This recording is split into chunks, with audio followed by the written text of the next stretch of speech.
Well, good evening to another exciting episode right here on the TPV Nation. Your host for tonight, I am Dale, and of course, always absent is the one, the only, the amazing Michael John. Sorry, he cannot be here tonight. You know, folks, he is such a busy guy. He's got stuff to do. He's making it happen in life. He will be back with us as soon as he possibly can. So you get to stick with me, and that is also a good thing. I can't wait. Tonight is going to be an exciting interview. A couple of ladies that are actually one right now. We're hoping we'll get more of them to pop on and just. But it was ladies that I met up at the MI Paracon. I can't remember how many years ago, but yeah, it's really amazing, and I absolutely love it when I get the opportunity to talk to females in the paranormal field because it is such a hot topic when it comes to ladies in the paranormal, because it's mostly been men have always been featured on a lot of these paranormal shows. So I always enjoy it, and especially when I can get an all female paranormal team. Like those are rare and far between because they usually do have at least one or two guys that are on the team, but they're not, the main focus of the team. It's mostly just the ladies. So it's always a good opportunity when I get that chance to sit back and talk and pick the brains of female paranormal investigators because everybody, they are all just, like I said, I love getting the perspective of some. From other investigators, not only, but how they feel about being in such a male dominated paranormal field. But so we're going to be talking a little bit about that. But hey, guys, I hope everybody's been well. Hope everybody's been staying safe and getting out there and doing a little bit more investigating now that springtime is here. Don't forget, coming up in just about 2 weeks from now, ParasiteCon at one of my favorite locations. OSR, Ohio State Reformatory. I hope you're all going to be down there checking that out. What an amazing event that is. So, yeah, I mean, I hope I can get over there, but who knows? Let's see what that brings. But yes, in just 2 more weeks from now, ParasiteCon. I hope some people are going to be going down there supporting that amazing event. Greg and Kathy and their team, they do an amazing job putting on ParasiteCon. So go on down, check it out. One of the most beautiful places in Ohio. Of course, Ohio State Reformatory, very, very famous, known for being being the backdrop of the film, The Shawshank Redemption. So go down there, check that out. Say hi to everybody for me if I don't see you there. But if you do see me there, please feel free to come up, say hi, talk a little, and but right now I'm going to introduce uh, one of the founders of the amazing Michigan Paranormal Group. This is Mandy. Hello, how are you? Hi, I'm good. How are you? Welcome to the Paranormal Voice. It's been a long time trying to get you guys on here. I mean, I met you guys up at the MI Paracon. I can't remember how many years ago that was, but I remember meeting you guys up there, and I thought that was like, I think you guys were one of the first all female paranormal groups that I've ever met.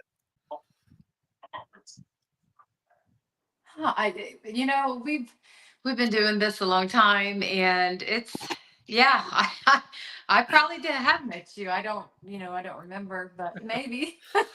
Uh, so let's get it right out of the box.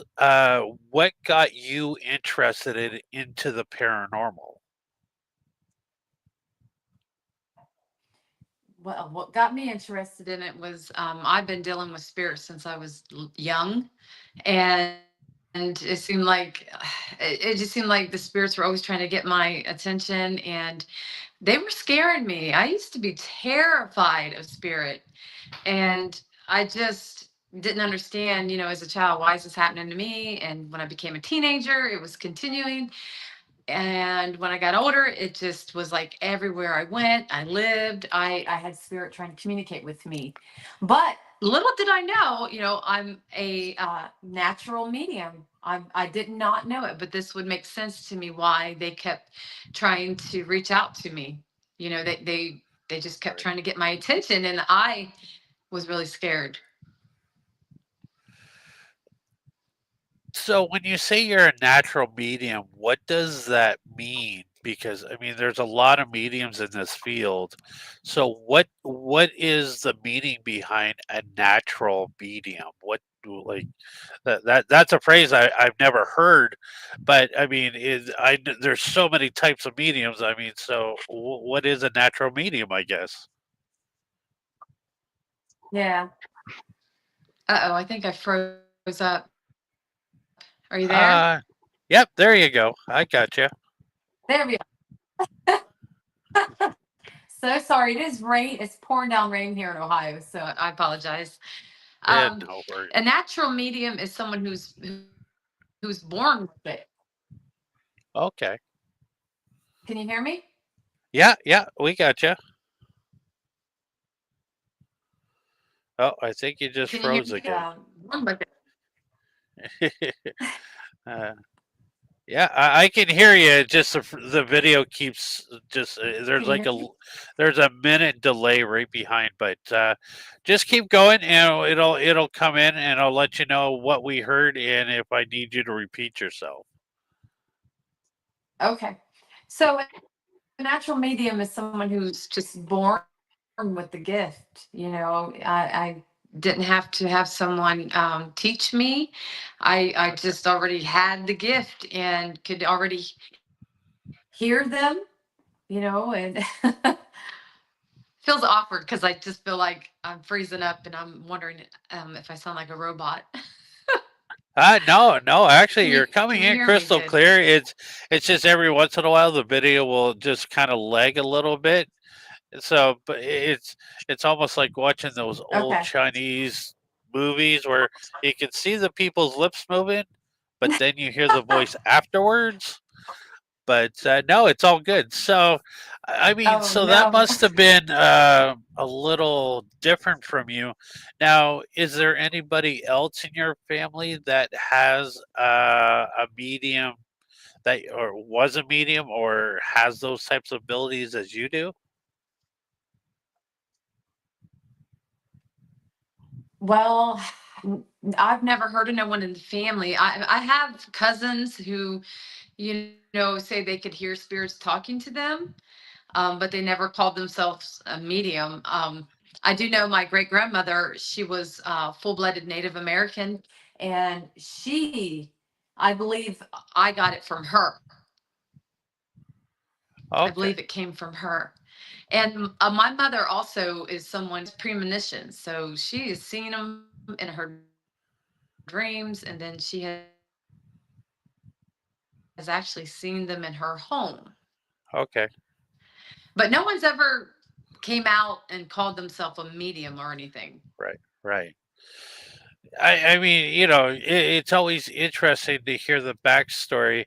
It's a gift that you were born with, so it's just interesting to see, where possibly in the family tree, I guess, somewhere somebody had it. But I mean, I know like when it comes to me and my family, my abilities, as far as I know, I'm the only one in the family that has these abilities because nobody else that I know actually believe in the paranormal like I do.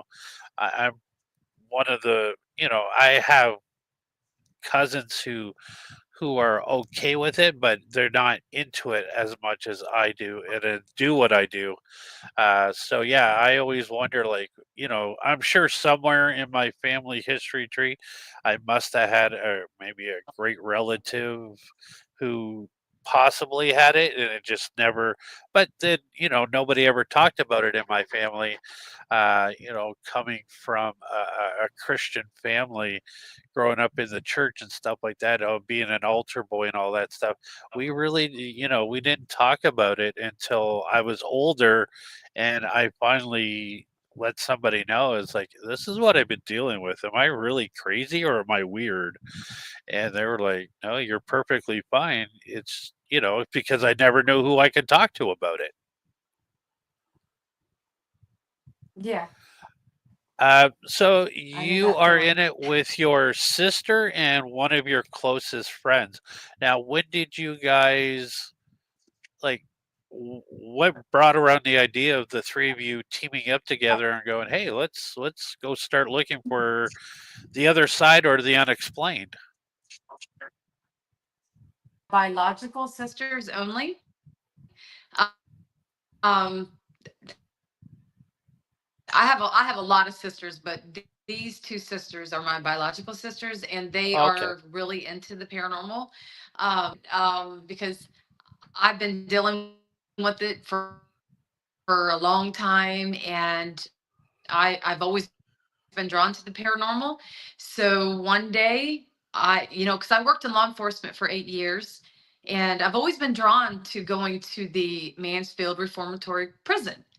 And one day I had the opportunity to go do an investigation, and I didn't have no one to go with me. So I called up my older sister, who's on my team now, and I said, "Hey, I'm going to this location and we're going to investigate it, and you're going with me." So she was just like, "Okay, whatever." So I ordered some equipment, and I've never done anything like this. So all we had was a geophone, which it puts out electromagnetic fields, and it also picked up on warm and cold temperatures. right. And we had an SB7 spirit box, and I used my sergeant's GoPro. So that's all we had Wow. besides flashlights. And I, I we captured some amazing stuff, and with the lights on, Right. with, with the lights on, we captured this. Now, after this amazing night of investigating, that's when I knew I was meant to do this. And I Right. started up the team right after that. That's so And, amazing. and And that that's evidence landed us on.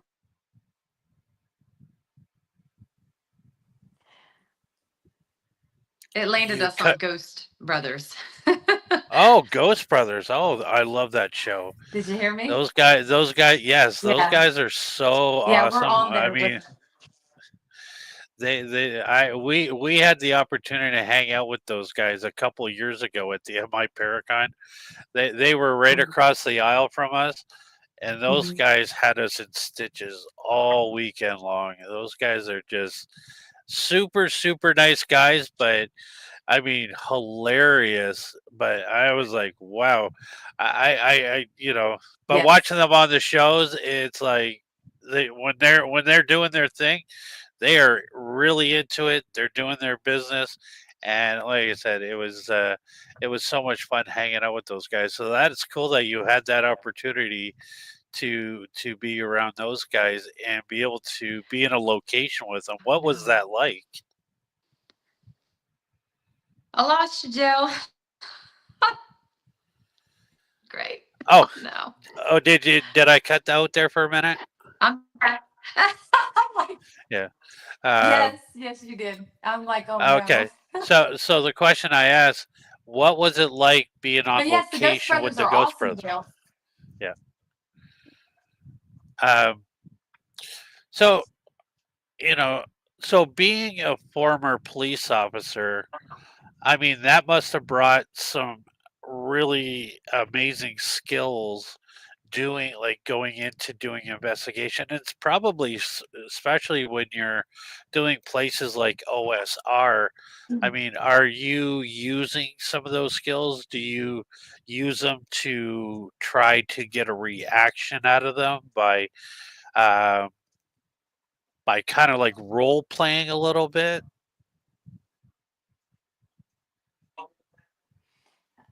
Yes, and it was corrections, which would to me, work. I hope you can hear me. Yeah. But I was in corrections, Oh, and okay. which I worked at a huge jail, Dell, Okay. and we had men and women, and I had to transport these men during our transports. Like, it was crazy, but yes, we do. When we go to prisons or jails, we do role plays sometimes, and I like to let them know, hey, I worked in law enforcement, and I just start talking to them like I would when I was in law enforcement. And Right. I understand how they felt. It's kind of a sadness. It really is. Yeah, I mean, I know when we did the OSR investigation, one of the investigators that was with me that day, he was actually a former correction officer as well, and so when we did this whole role playing bit, it was really amazing the amount of activity we got when he was like talking to them like he would like back when he was a corrections officer. Like the interaction is because and that's the kind of things that I like to do when I'm out on investigation is kind of like do like role play and say things that that location would be very familiar with, so this way here you kind of the spirits, I think, become more active that way because then they're more, how do I say, familiar, type of thing. I guess I would say when you're role playing and you're actually including or you're talking to them just like they are live, and I like that kind of interaction with them. Mhm. So we always got to ask. Yeah, So what I we like think that. that's another reason. Oh, go ahead. Sorry. There's So you're having a hard time hearing me right away. Um, just like when we went to the prison, and I believe we captured that because I was letting them know, hey, I worked in corrections, and I was working in corrections at that time. Yeah. So I think that guard appeared, like checking in on me, like, who are you? And he heard me talking, saying, hey, I'm officer so and so. And Right. he came and he was checking on us. I mean that is so amazing. So give me your craziest, wildest experience you've had doing this so far.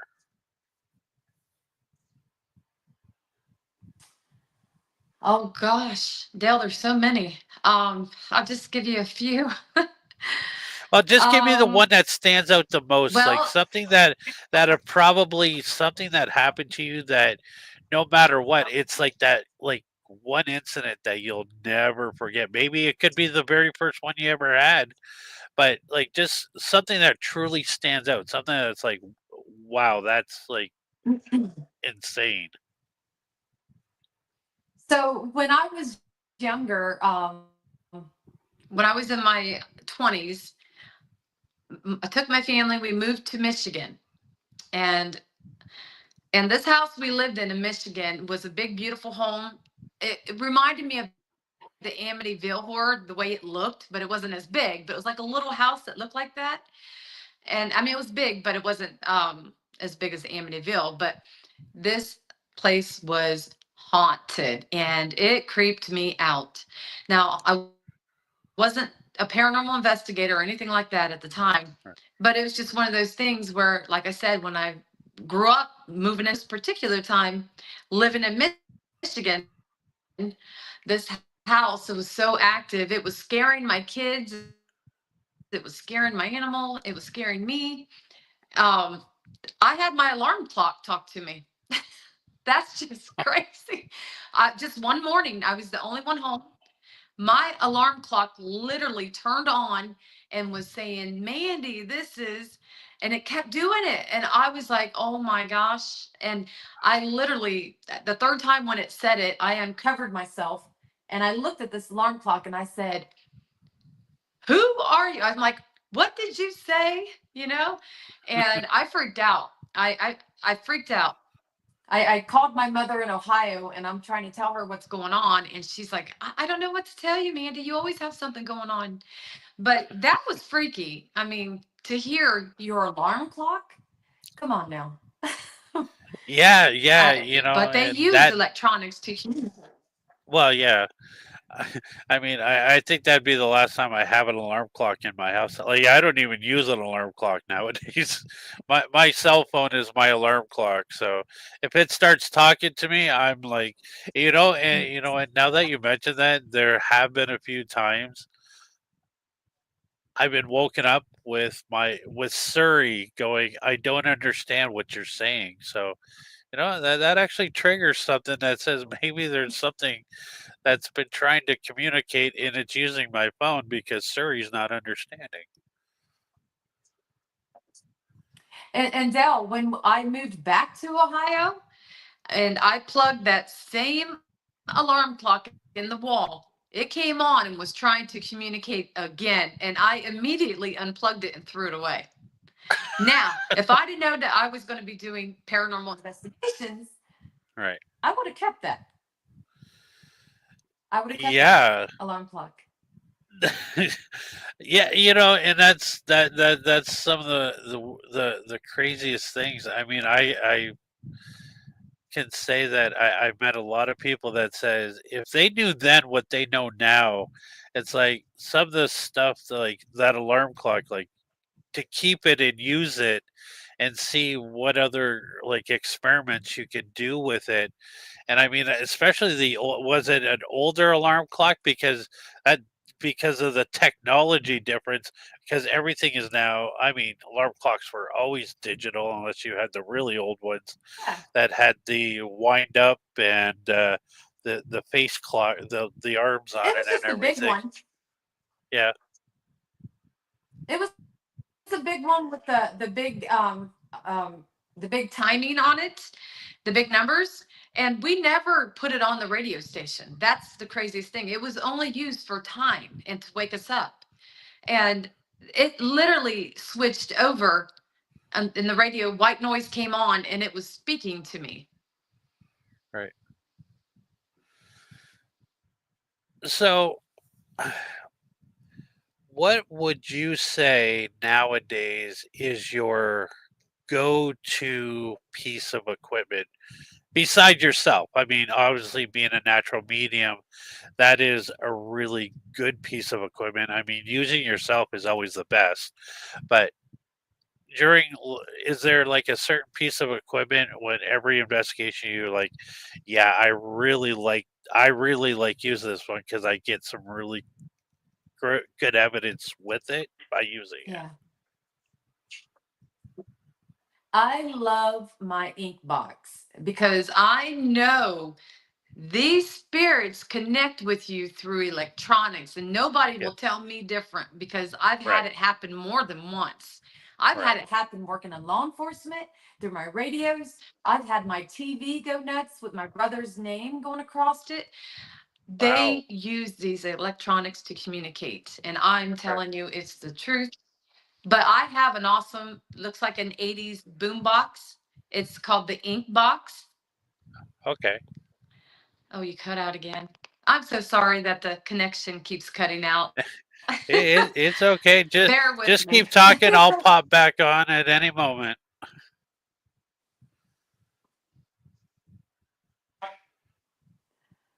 I can hear you good. But Okay. yes, it's an ink box and I've had amazing responses with it. Nice. Now, So you said it looks like an 80. So that must be the radio that's in the picture that is on the banner that I created with the three of you.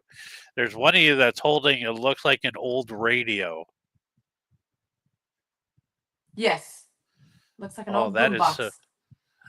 I was I was looking at that. I'm thinking, I'm like, man, what are they doing with a radio? But then I'm thinking, oh, okay, maybe they're recording with it because uh, cassette tapes, like just like 8-track tapes. I mean, they're You you hear a lot of investigators using older equipment like that to record with because obviously with digital recorders that most of us use nowadays, you know it but with an analog, would that be analog? Yeah, analog recorder. The evidence that would be imprinted on a cassette tape would be pretty amazing.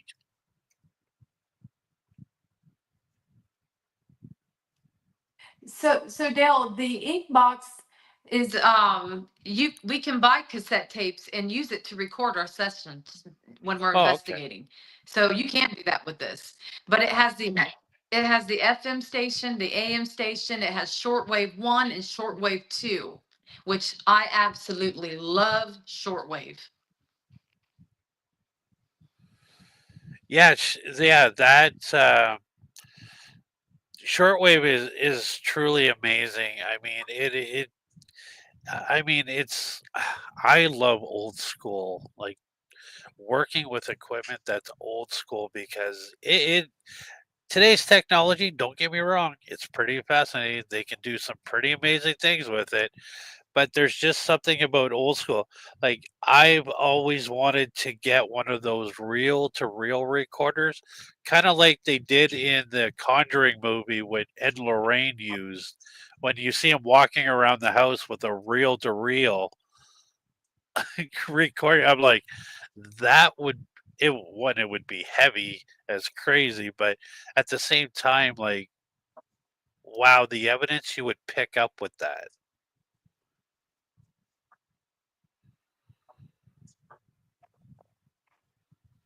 Yeah, if we all only knew then what we know now, we would have we'd have kept a Yeah. lot of that older stuff for sure. Yeah.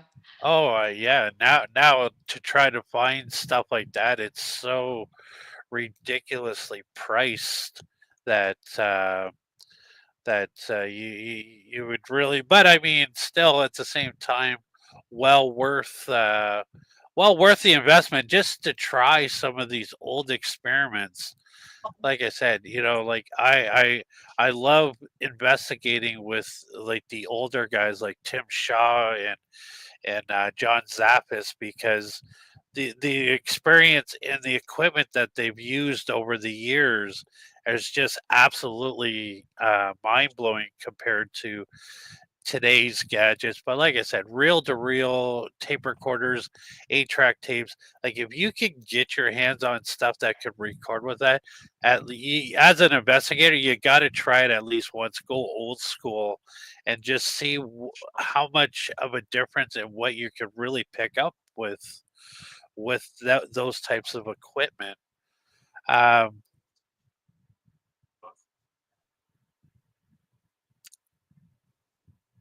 So, when you guys are doing locations, now, do you guys do private location? Like, do you guys do private cases, or do you guys just go, try to find a spot where you guys all agree, like, hey, let's go check this place out, go check that place out. Like, what is generally when you guys are investigating? What does that look like to you guys?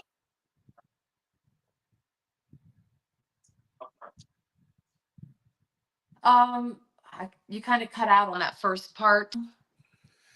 So Go ahead. investigating wise, like when you guys are investigating, do you guys also take on private cases or is it just like you guys will go to like an OSR type of place, like just find locations like that to investigate?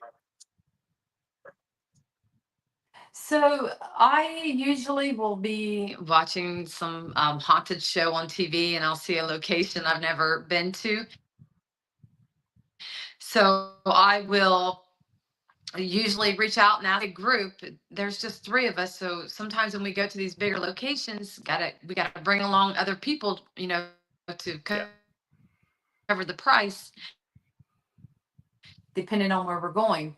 But yeah, I'm usually the one that finds the locations, and we're very fortunate that we've been getting into a lot of new locations that no one's been into, and we get them free, so that's always a blessing. But we do residential cases. Yes, we do.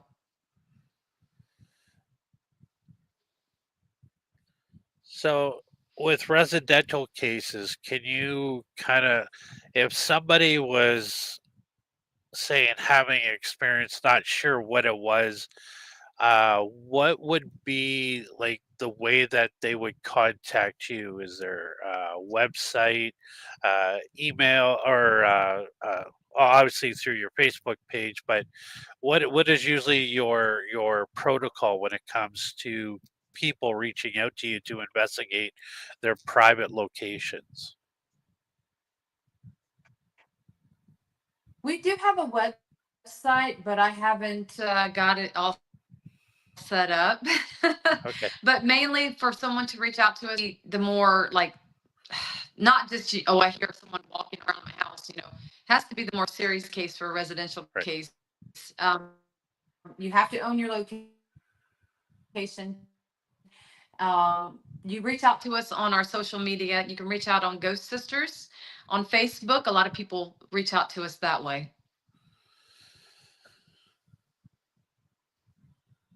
Now, do you guys have like like most paranormal investigators I know have like a bucket list, a paranormal bucket list? Is there like one place like you guys are just like, if the opportunity came, you guys would jump on it in a heartbeat?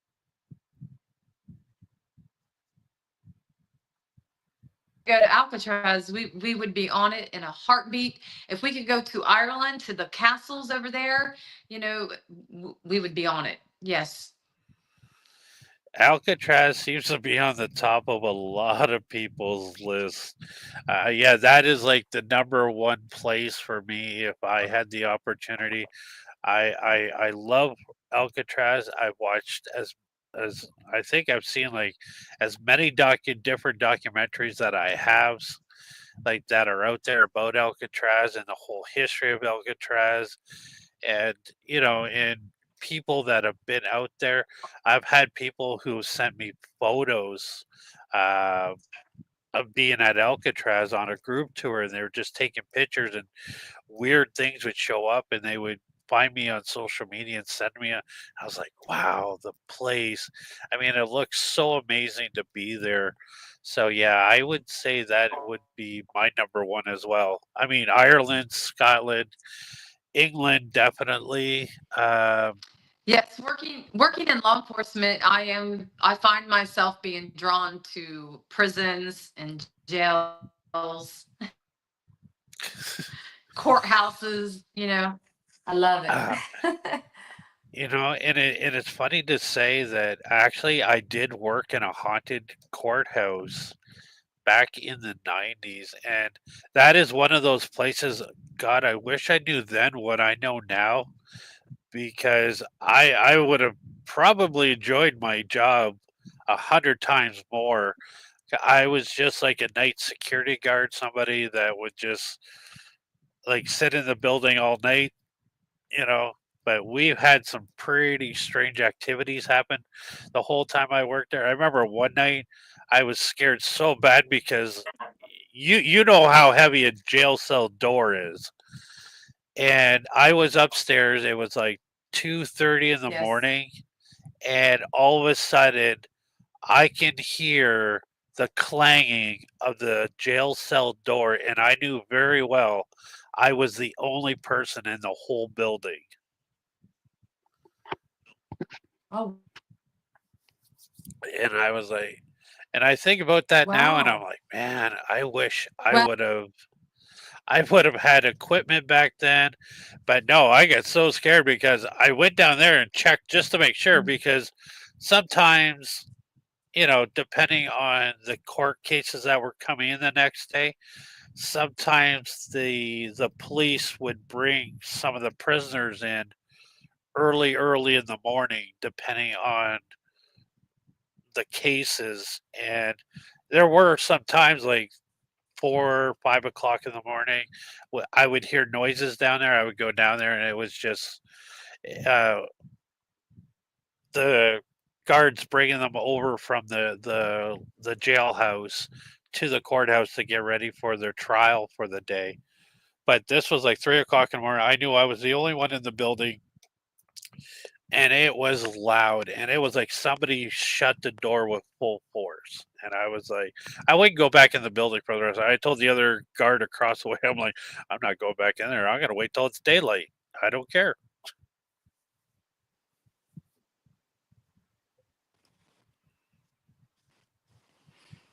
It froze up again. Oh, this is, But but you're good. I heard you. so let's talk a little bit about being a female paranormal investigator. What are some of the hurdles that you find being a female paranormal investigators that you don't think that men have to deal with in this industry? Being taken serious, you know? Um, yeah. Sometimes I feel like maybe we're not taken as serious. Like, are we brave enough to do the things that, a man would getting the acknowledgement that females deserve too? But I just keep doing my thing with my sisters, and we just we're out there, we're everywhere, we go everywhere, and we we invite people to join us. We've invited guys to join us. It doesn't matter, it doesn't Right. matter to us, but it is harder being a female investigator because I don't think they get taken serious. And it's really sad Oh, I when we lost you, sit there. Dale. There's because it's really amazing because considering, I mean, some of these paranormal shows, like even if you go back to as far as uh, the original Ghost Hunters had female investigators with them. Uh, Paranormal State, Katrina Weidman, Heather Taddy, they were well known female.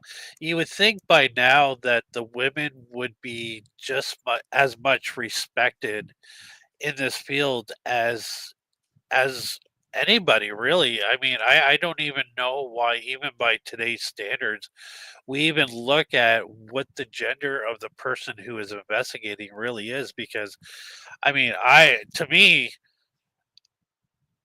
I think it's more natural for a woman to be an investigator because women have certain senses, especially when you're a mother. I mean, you have senses that men just cannot develop that women do, like just even being a mother. And a female's intuition is more heightened than a guy's. I mean, yeah, we're brave, like, well, most of us are, anyways.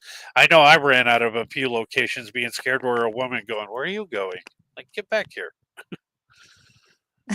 But it's a, but it's just one of those. It's just so weird to me that we're still talking about male and females in this industries. But it's unfortunate. It's just there's a lot of people that kind of, just like you said, don't give a women enough credit to be doing what you guys are doing, and doing it well, might ask. Because I love it, especially going into jails with females, because when you're going into an all male prison, I mean, bring in a female and you're going to get a lot of activity because these guys will interact with the females. Mm-hmm. Yep. Oh, they will too, and they won't be shy about it either. No, that's well, and they probably, by a lot of means, when you watch a lot of these shows about jails and stuff like that, whenever there's a female guard that walks through, I mean, it was almost like they've never seen a female before.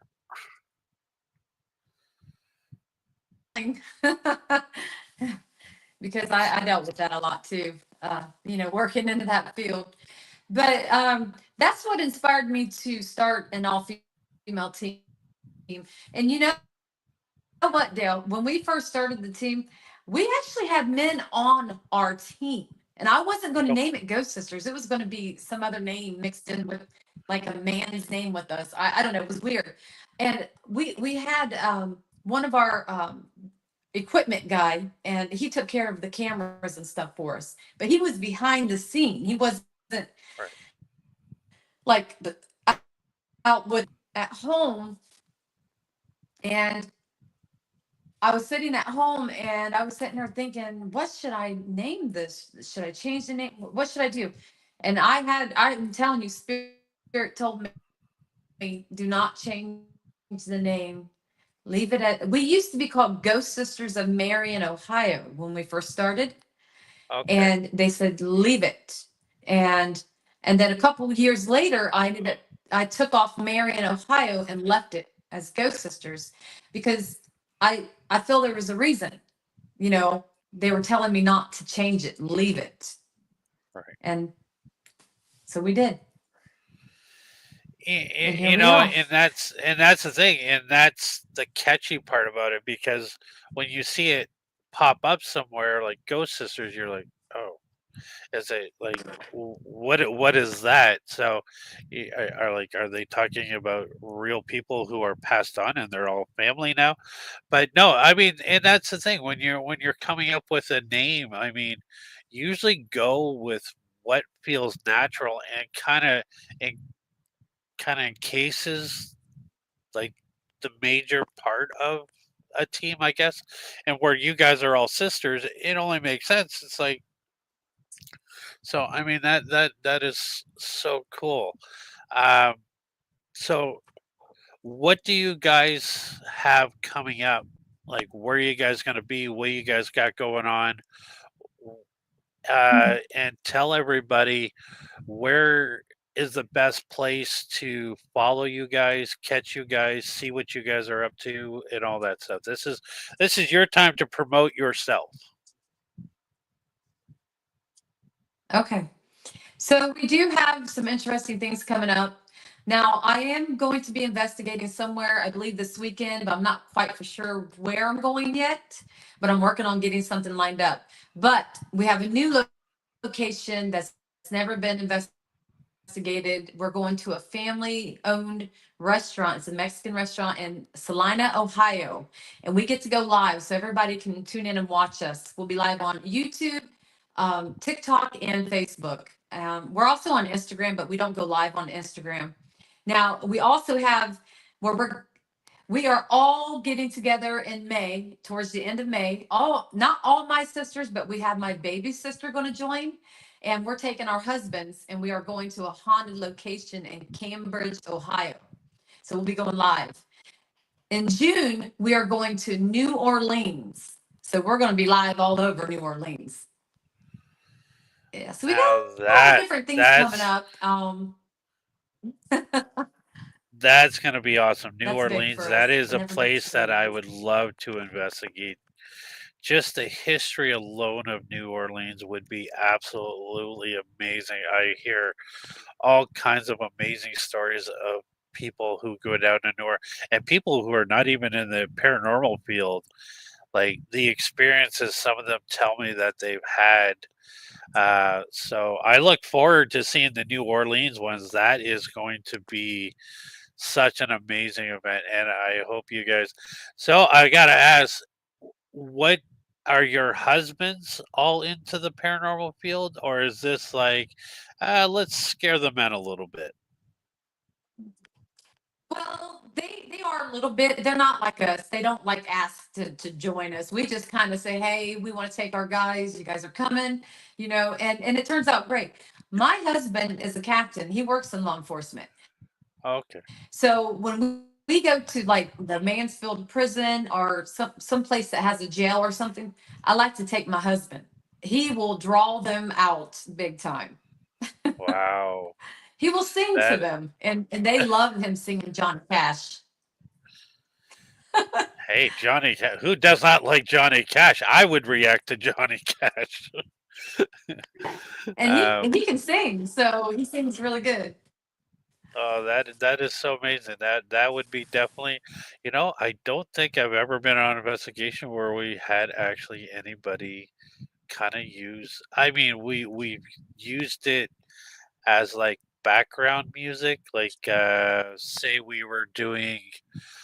So like over here in Canada, there's harm walkers, and down and there's a building. It's we used to investigate it. It's called the Canadian Club Room, and it was actually known to be visited by the mob. Uh, Al Capone was famously known for visiting there quite often, and they would always say like they would play poker and stuff like Yep. that in these rooms. So, I mean, when we're doing these investigations of like that, we would get the area or era type of music just to kind of play it and almost be like playing a blackjack game and kind of just ask questions as we're going along and investigating, because this is how we get them to interact with us, because we're playing along with them.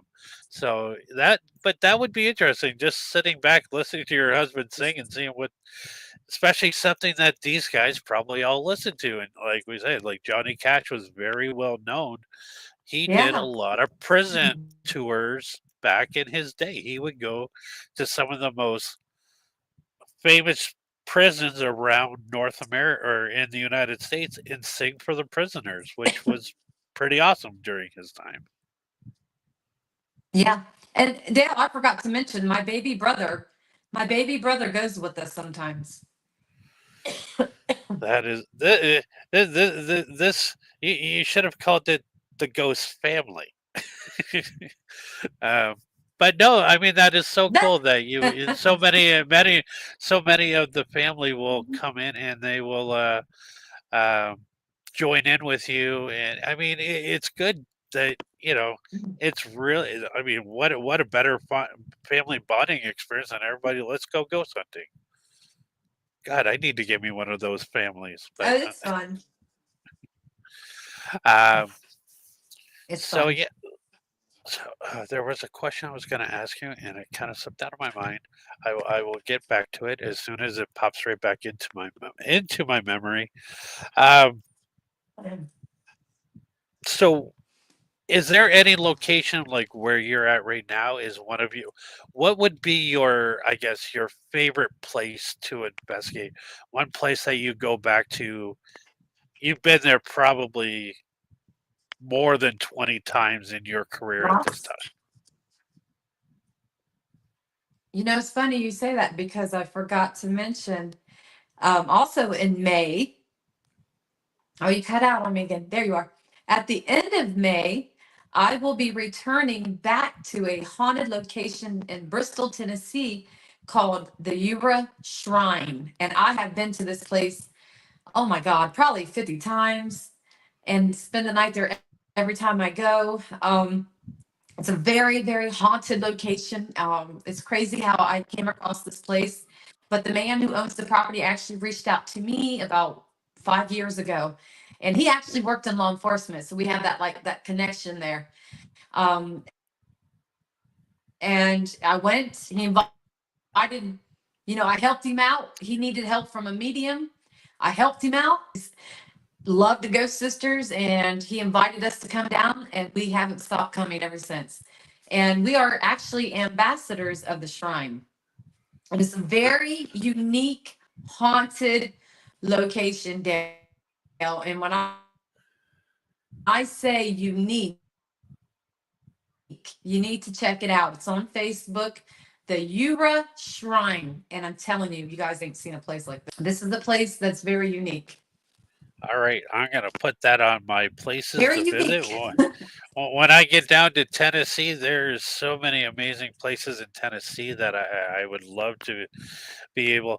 So, okay, so besides paranormal, and we're talking the ghost side of things, have you had any other experiences that are truly unexplainable to you? And what I mean by that is we're talking cryptids or aliens. Oh gosh. um well, Bigfoot. Yeah, I'm pretty sure. I'm not positive, but I'm pretty sure we came across something my husband and I did in Athens, Ohio. And this thing was fired up. Whatever it was, it could have been a spirit, it could have been Sasquatch, whatever, Bigfoot, but whatever it was, it had the strength to throw a huge rock down in the path that we were getting ready to go on. And I believe that happened because it did not want us to go down that path. And I'm telling you, this big rock just came out of nowhere and just shattered in front of us. And my husband left me in dust. He said, Mandy, let's get the hell out of here. And next thing I know, this man, who ain't scared of much, let me tell you, took off running. And we were in Athens, Ohio on a trail that was kind of, you had to go uphill to get to where we were. He took off running down this path, and I'm trying to keep up with him, and he left me in there. He was way ahead of me, and I was so mad, Dale, whatever this thing was, you know? And yeah, and I'm telling you, after that experience, I've had some weird stuff out here around my property happen. My neighbor down the road was out, and I live in the middle of nowhere. I'm surrounded by cornfields, and there's a lot of woods here. And he was out one night, and he heard something very weird, and it scared him so bad that he went inside, and he took his shotgun and went inside. He would not go back outside, but he recorded it. So what was really interesting was the same night he had this weird noise he captured, we were hearing stuff down here at my house. We captured noises, and my husband's like, Mandy, what the heck is that noise? Wow. We didn't know, coyote or what. It didn't sound like coyote, but something was going on. But the neighbor down the road caught something on the same night. Sent it to me in the morning when I woke up, saying, hey, listen to this, you guys. We listened to it, and I was like, oh my gosh, what is that? This thing let out a loud scream, like you would hear on the like the Bigfoot makes, right? The Right. calling, the scream it lets out. I am telling you, this thing screams so loud. You at first you could hear crickets, and you could hear like dogs, like coyotes. Then all of a sudden, when that thing let its voice out, you heard nothing. Nothing. It freaked me Wow. out. That And is so Dale, that is there's a so amazing. cemetery close to where I live. Literally, there's a cemetery right to see this cemetery. And oh, you're frozen again. I can see this cemetery, and I was over there investigating. Right, I looked down when I was live investigating the cemetery. There was some weird footprints, Dale, and I actually recorded this. And this was not human footprints. And this was in March. Wow. I mean, this thing was huge footprints. The toes on it was weird. I'm like, this is not a bear print. What is going on? Encounter with something like this, they follow you. I've had whistling out here at my house. Wow. Yes. It's freaky. I'm like, please don't let them things be following me. Because But it's true. you kind of wish they were like spirits where you can Yeah. set boundaries and say you're not allowed in my yard. But unfortunately, as far as I know, and the little bit of knowledge I do have of cryptids, they don't follow boundaries. They just go wherever they want to go and do whatever they want to do. That is truly an amazing story. Uh, wow, like I mean, I know I've heard many stories about Ohio and Michigan having a lot of Bigfoot sightings and alien sightings, and it would only make sense that we are definitely, when we look at the paranormal umbrella, that how much like cryptids and stuff like that are really around us, and especially like I said, in Michigan and Ohio, it just seems like it's like a hotbed of, of cryptid activity. But Mandy, I'm going to say, Well, what an amazing. Oh, sorry. no, I was just going to say, I also was told the dog man is here in Ohio, and that is pretty scary because, I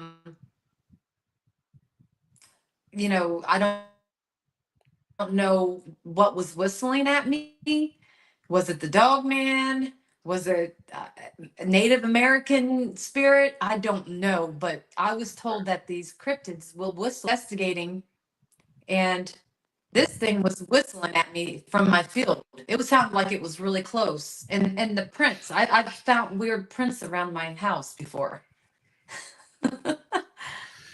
I can honestly say, I mean, as much as I like Bigfoot and love hearing the stories, I don't, I'm really gonna get brave enough one of these days and go out on one of these Bigfoot hunts with some well-known, respected Bigfoot researchers. Um, but I mean, for me to go out into the woods to look for these things, I don't know if I would actually be that brave because, like, it is truly an. I mean, it takes a lot to even consider going into a haunted place, but looking at something that could just, if I did encounter it, that could kill me, yeah, I'm not so much that. At least with the spirits, I know they can't harm me too bad. They could spook me, they could do things to me, but I don't think they could kill me. But a Bigfoot or dog man, Yeah. yeah, that's where I generally put the line in the sand. It's like I love hearing about them. I love talking about them. I love getting more knowledge. I like watching the shows, but I give kudos to those people uh, who can just go in the woods and try to find these things because I'm like anything that is anything higher than 9 feet tall. I don't know if I'd actually want to meet it in person. Me either. But Mandy, that's going to do it for our show today. I want to thank you so much. It was so great to talk to you, getting to know the Ghost Sisters.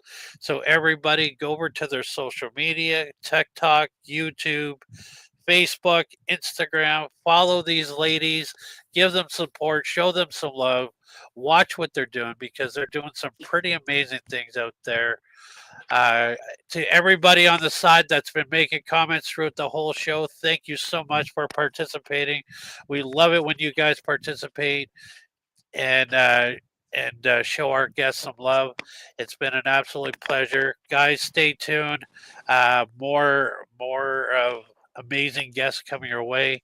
Mandy, good luck to everything you guys are doing. We'll be watching, and hopefully one day we will get you and the rest of the Greg on here, so we can just hear some really cool stories of how you guys actually like feed off each other and work with each other because I think that's really important when it comes to the group. So I want to say thank you so much to Mandy, the Ghost Sisters. I look forward to seeing you guys on the road and everybody on the side. Thank you so much. It's been a great pleasure. We'll be back hopefully next Sunday. Just working on a few things.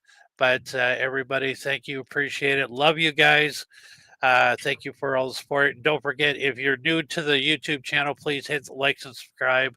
And In the meantime and in between time, like me and Michael John like to say, happy hauntings.